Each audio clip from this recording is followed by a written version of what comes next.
नमस्कार दोस्तों, हमारे YouTube चैनल में आपका स्वागत है। इस वीडियो में हम बात करेंगे 30 से अधिक शेयरों के बारे में। ये कल शेयर फोकस में रह सकते हैं क्योंकि इनमें खबरें देखने को मिली है। 30 शेयरों पे बात होगी, इस वजह से वीडियो लंबा हो सकता है। आप आखिरी तक जरूर बने रहें। तो डिस्कशन शुरू करने से पहले मैं कहना चाहूँगा कि अगर आपने हमारे चैनल को सब्सक्राइब नहीं किया तो कृपया सब्सक्राइब कर लें और बेल आइकन भी दबा लें। तो पहले बात करेंगे स्टेट बैंक ऑफ इंडिया के बारे में। कंपनी ने अपने Q1 के नतीजे जारी किए हैं। नेट प्रॉफिट कंपनी का एस्टिमेट के आसपास देखने को मिला है। 17,035 करोड़ रुपए के आसपास कंपनी ने नेट प्रॉफिट दर्ज किया है, जिसका एस्टिमेट 17,132 करोड़ रुपए का था। नेट इंटरेस्ट इनकम भी इसका रहा है 41,125 करोड़ रुपए। हालांकि ये एस्टिमेट से कम देखने को मिला है। 42,175 करोड़ रुपए का अनुमान था। ग्रॉस एनपीए की बात करें तो ये 2.21% देखने को मिला है, जो पिछले क्वार्टर में 2.24% रहा था। नेट एनपीए में कोई बदलाव नहीं हुआ है, ये 0.57% रहा है। प्रोविजंस की बात करें तो ये 3449 करोड़ रुपए रहा है, जो पिछले साल 2501 करोड़ रुपए था और चौथे क्वार्टर में 1609 करोड़ रुपए देखने को मिला था। तो कंपनी का प्रोविजन काफ़ी बेहतर देखने को मिल रहा है। अगर इसके कमेंट्री की बात करें तो जो चेयरमैन हैं उन्होंने कहा है कि उन्हें उम्मीद है कि 2025 के फाइनेंशियल ईयर के आखिरी तक बैंक का 1 लाख करोड़ रुपए जो होगा प्रॉफिट आफ्टर टैक्स पहुंच सकता है। इस टाइटन के बारे में बात करेंगे तो कंपनी ने रिजल्ट जारी किए थे। 12,053 करोड़ रुपए कंपनी का रेवेन्यू रहा था। हालांकि इसका एस्टिमेट 12,250 करोड़ रुपए का था। एबिडा 1,211 करोड़ रुपए रहा था, जबकि इसका पोल 1,191 करोड़ रुपए था। एबिडा मार्जिन 10% रहा था। एस्टिमेट 9.7% रखा गया था और एबिडा जो था और ग्रोथ था वो दोनों स्टेबल देखने को मिले थे। तो इस वजह से यह शेयर फोकस में रह सकता है। ब्रिटानिया ने भी अपने क्वार्टरली नतीजे जारी किए थे। 4,250 करोड़ रुपए कंपनी ने इस बार रेवेन्यू दर्ज किया है, जबकि इसका एस्टिमेट 4190 करोड़ रुपए का था। तो रेवेन्यू एस्टिमेट से बेहतर देखने को मिला है और एबिडा भी इसका ठीक ठाक देखने को मिला है, जो एस्टिमेट के आसपास रहा है। 754 करोड़ रुपए, मार्जिन इसकी 17.7% रही है। हालांकि इसका एस्टिमेट 18.5% का रखा गया था। डेविस लेबोरेटरी पे भी नज़र रख सकते हैं। कंपनी ने अपने रिजल्ट जारी किए हैं। Q1 में कंपनी का रेवेन्यू 19% बढ़ा है। 2118 करोड़ रुपए कंपनी ने रेवेन्यू दर्ज किया। हालांकि जो एस्टिमेट था उसके मुताबिक कमज़ोर देखने को मिला है। वहीं अगर हम बात करें एबिडा की तो एबिडा 622 करोड़ रुपए रही है। ये भी एस्टिमेट से नीचे देखने को मिला है। 659 करोड़ रुपए का एस्टिमेट रखा गया था। एबिडा मार्जिन की बात करें तो ये 29.4% देखने को मिली है, जबकि उम्मीद थी विशेषज्ञों को कि 30% इसका एबिडा मार्जिन हो सकता है। तो जो प्रॉफिट इसका कमज़ोर देखने को मिला है, ज़्यादा टैक्स एक्सपेंस की वजह से इसका प्रॉफिट कमज़ोर देखने को मिला है। बैंक ऑफ इंडिया ने नेट प्रॉफिट 10% की उछाल दिखाई है। ईयर ऑन ईयर 1,702 करोड़ रुपए कंपनी ने नेट प्रॉफिट दर्ज किया है। नेट इंटरेस्ट इनकम भी इसका 6% बढ़ा है। 6275 करोड़ रुपए कंपनी ने नेट इंटरेस्ट इनकम दिखाया है। ग्रॉस एनपीए 4.62% रहा है, जो मार्च में 4.98% रहा था। तो ग्रॉस एनपीए में सुधार देखने को मिला है। नेट एनपीए में भी सुधार रहा है। 1.22% से घटकर इस बार 0.99% यानी करीब करीब 1% पर आ गया है। डिलीवरी का बेहतर रिजल्ट देखने को मिला था, तो इस वजह से यह शेयर भी फोकस में रह सकता है। जहां पिछले साल के Q1 में कंपनी ने 79 करोड़ रुपए का लॉस दिखाया था, वहीं इस बार कंपनी ने 54 करोड़ रुपए का प्रॉफिट भी दिखाया है। रेवेन्यू भी कंपनी का 12% बढ़ा है। बेहतर रिजल्ट इसका देखने को मिला है, तो इस वजह से इस शेयर पर भी आप चाहें तो नज़र रख सकते हैं। LIC हाउसिंग फाइनेंस ने नेट इंटरेस्ट इनकम इस बार 1989 करोड़ रुपए दिखाया है। हालांकि उम्मीद या कह सकते हैं एस्टिमेट जो था 2194 करोड़ रुपए का था। नेट प्रॉफिट 1300 करोड़ रुपए रहा है। ये एस्टिमेट से बेहतर देखने को मिला है। ग्रॉस एनपीए 3.29% देखने को मिला है, जो पिछले साल के Q1 में 3.31% रहा था। नेट एनपीए 1.68% रहा है, जो पिछले साल 1.63% देखने को मिल रहा था। डिसबर्स सेल्स जो है 19% इसका ईयर ऑन ईयर बढ़ा है। जेके टायर्स के बारे में बात करेंगे तो नेट प्रॉफिट इस बार कंपनी का 37% बढ़ा है। 211 करोड़ रुपए कंपनी ने नेट प्रॉफिट दिखाया है। रेवेन्यू हालांकि 2% डाउन हुआ है, 3639 करोड़ रुपए रहा है। एबिडा 9.25% के आसपास बढ़ा है, 500 करोड़ रुपए कंपनी ने एबिडा दर्ज किया है। एबिडा मार्जिन 13.7% रहा है, जो पिछले साल 12.3% रहा था। रिप्लेसमेंट मार्केट कंट्रीब्यूशन जो रहा है वो 62% रहा है कंसोलिडेटेड टॉप लाइन में। पावर मैच प्रोजेक्ट्स पे भी नजर रख सकते हैं। कंपनी को 142 करोड़ रुपए का ऑर्डर मिला है। मीनाक्षी एनर्जी जो आंध्र प्रदेश में है, इससे ये ऑर्डर मिला है, तो इस पे भी 8 महीने के लिए ये ऑर्डर है।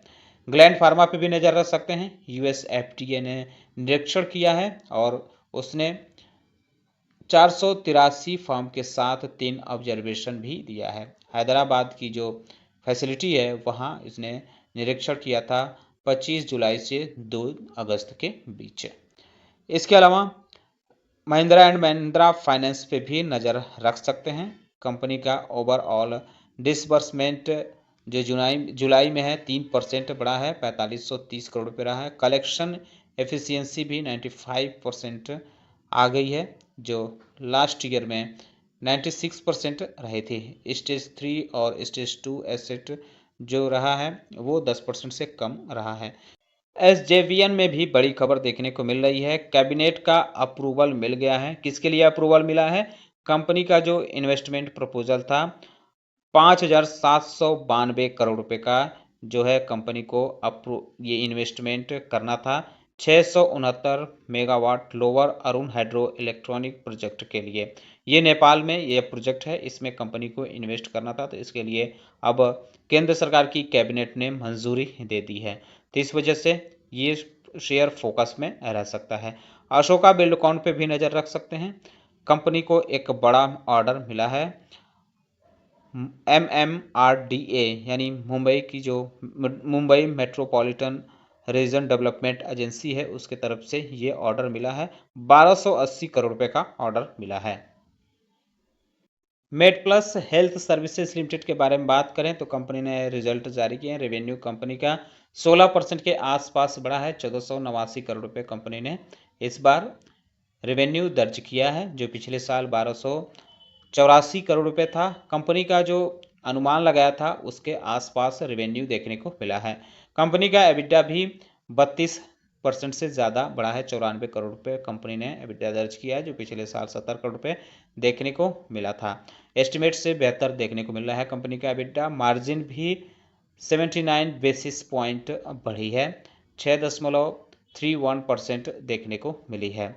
हालांकि ये एस्टिमेट से बेहतर देखने को मिल रहा है। नेट प्रॉफिट कंपनी का 257% बढ़ा है, 14 करोड़ रुपए कंपनी ने नेट प्रॉफिट दर्ज किया है, जो पिछले साल 4 करोड़ रुपए का रहा था। एस्टिमेट इसका लगाया गया था 11 करोड़ रुपए। कंपनी इस बार नेट प्रॉफिट दर्ज कर सकती है, तो रिजल्ट बेहतर देखने को मिल रहा है। कल यह शेयर निवेशकों के फोकस पे रह सकता है।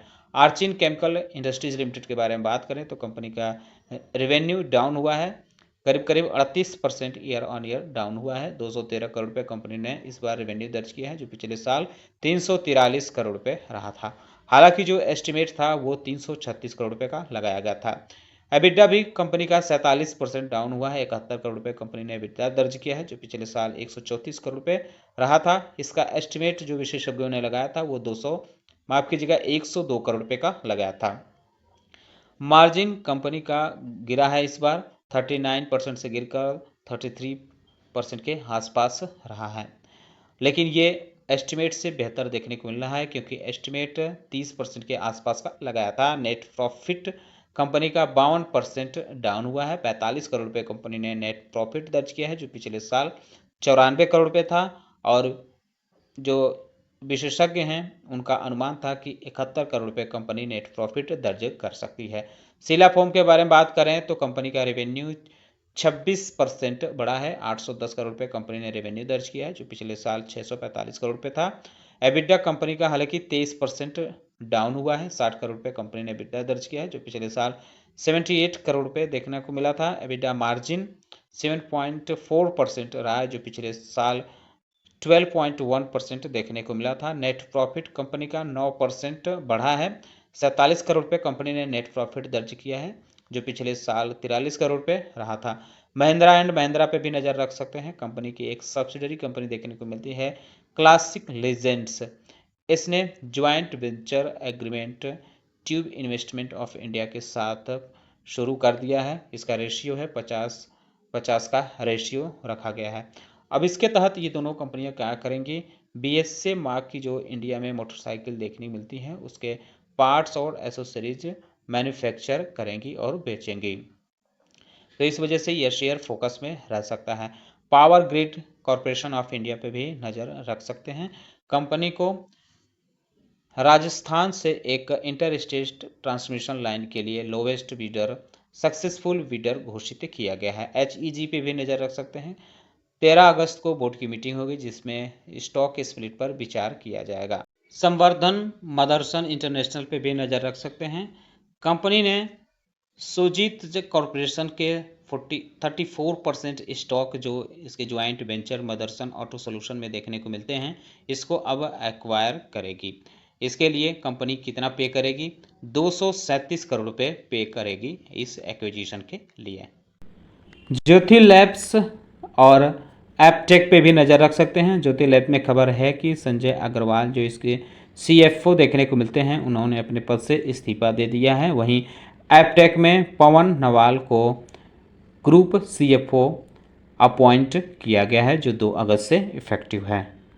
कुछ कंपनियों के कॉरपोरेट एक्शन के लास्ट डेट हैं, तो इस वजह से ये शेयर फोकस में रह सकते हैं, जैसे Hercules, Hoist, Alembic, Berger paint, Britannia industry, Chambal fertiliser chemicals और Greenply industry Linde India limited. इनके डिविडेंड के एक्स डेट या रिकॉर्ड डेट हैं, तो इस वजह से ये शेयर फोकस में देखने को मिल सकते हैं। इसके अलावा वेल्सपन लिविंग के बाईबैक के एक्स डेट हैं। इसके अलावा अगर बात करें तो agritech India, apex frozen foods, नोवा एग्रीटेक बॉम्बे और बोरमा ट्रेडिंग कॉरपोरेशन लिमिटेड, ये शेयर जो हैं ASM के शॉर्ट टर्म लिस्ट से बाहर हुए हैं, तो इस वजह से ये शेयर फोकस में रह सकते हैं। सोनाटा सॉफ्टवेयर पे भी नज़र रख सकते हैं। हालांकि लास्ट सेशन में आधा % के आसपास की गिरावट के साथ क्लोजिंग देखने को मिली थी। इसमें अपडेट ये है कि कंपनी का जो है 2027 तक $1.5 बिलियन रिवेन्यू करने का टारगेट है, ऐसा कंपनी की तरफ से कहा गया है। कंपनी ने हाल ही में अपने रिजल्ट जारी किए थे। नेट प्रॉफिट में 12% ईयर ऑन ईयर ग्रोथ देखने को मिली थी, 4.3% क्वार्टर ऑन क्वार्टर ग्रोथ देखने को मिली थी, जबकि रेवेन्यू में 25% ईयर ऑन ईयर कंपनी ने ग्रोथ दिखाई थी। हालांकि क्वार्टर ऑन क्वार्टर इसके रेवेन्यू में ग्रोथ 15% से ज़्यादा देखने को मिली थी। वहीं बात करें तो टाटा एलेक्सी पे भी नज़र रख सकते हैं। लास्ट सेशन में इसमें गिरावट के साथ क्लोजिंग देखने को मिली थी। इसमें खबर यह है कि जो टाटा इलेक्ट्रॉनिक्स कंपनी देखने को मिलती है, उसके जरिए टाटा ग्रुप 27,000 करोड़ रुपए सेमीकंडक्टर असेंबली और टेस्ट फैसिलिटी के लिए इन्वेस्ट करेगा। इसके लिए बाकायदा भूमि पूजन सेरेमनी भी हो गई है, तो ये बड़ी खबर देखने को मिल रही है टाटा ग्रुप में। अंबुजा सीमेंट के बारे में बात करें तो इस पर भी नज़र रख सकते हैं। लास्ट सेशन में इसमें 1.5% के आसपास की गिरावट के साथ क्लोजिंग देखने को मिली थी। इसमें खबर यह है कि यह कंपनी 1600 करोड़ रुपए इन्वेस्ट करेगी 6 MTPA capacity cement grinding unit के लिए। बिहार में ये इन्वेस्टमेंट देखने को मिलेगा। वहीं अगर हम बात करें नारायणा हृदयालय लिमिटेड के बारे में तो लास्ट सेशन में 2% के आसपास की क्लोजिंग देखने को मिली थी। कंपनी ने अपने रिजल्ट जारी किए थे। नेट प्रॉफिट कंपनी का 9.5% ईयर ऑन ईयर बढ़ा था। 201 करोड़ रुपए कंपनी ने इस बार नेट प्रॉफिट दर्ज किया, जो पिछले साल 184 करोड़ रुपए रहा था। रेवेन्यू की बात करें तो 9% कंपनी का रेवेन्यू बढ़ा है। 1340 करोड़ रुपए इस बार कंपनी का रेवेन्यू आया, जो पिछले साल 1233 करोड़ रुपए रहा था। एबिडा की बात करें तो ये 12.25% ईयर ऑन ईयर बढ़ा है। 303 करोड़ रुपए कंपनी ने एबिडा दर्ज किया है, जो पिछले साल 270 करोड़ रुपए रहा था। एबिडा मार्जिन की बात करें तो 21.9% से बढ़कर इस बार 22.7% आया है। वहीं अगर हम बात करें अगली कंपनी के बारे में तो टेक्समेको रेल पे भी नज़र रख सकते हैं। इसमें एक खबर देखने को मिली है कि मुंबई रेलवे विकास कॉरपोरेशन से कंपनी को 243 करोड़ रुपए का ऑर्डर मिला है। पावर सप्लाई प्रोजेक्ट के लिए ये ऑर्डर मिला है। डीई डेवलपमेंट इंजीनियर्स लिमिटेड पे भी नज़र रख सकते हैं। लास्ट सेशन में 1% के आसपास की गिरावट के साथ क्लोजिंग देखने को मिली थी। कंपनी को 14 करोड़ रुपए के 2 इंटरनेशनल ऑर्डर मिले हैं। इसके लिए कंपनी यह शेयर फोकस में रह सकता है, आप चाहें तो इस पे नज़र रख सकते हैं। तो दोस्तों उम्मीद करता हूं कि आपको हमारा वीडियो पसंद आया होगा। कैसा लगा बताना ना भूलें, साथ ही साथ हमारे चैनल को सब्सक्राइब कर लें, बेल आइकन दबा लें। वीडियो देखने के लिए बहुत बहुत धन्यवाद।